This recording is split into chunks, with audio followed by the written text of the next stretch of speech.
দুটো ডিম বলে দিই না আমি ডিমবালা রুটি দেবো না ওটা নিজে খাবে খাবো না পাচ্ছি না দাদা আজকে দেবো না পাচ্ছি না আজকে তো দিতে হবে কাল থেকে আর দেবো না তো না না নিয়ে নিলে দাম বলতে তো নিয়ে নিলে দাম বলতে তো 15 কিলো পাকা কত ওটা 150 ওটা 60 অত দিও না কত লেখেন 16 কিলো 400 পাকা কতটা রুই দাও আরে কাছ থেকে সরা নালে লল নিল বাবু রুই থাকে এই দুটো দিচ্ছি ওই একটু দিদে ছেদে একটু দিদে এই ধরো 1.5 কিলো পাকা পাকা লিখবে না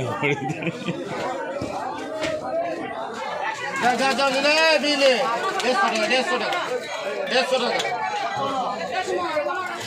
আজকে স্কুল ছুটি না স্কুল ছুটি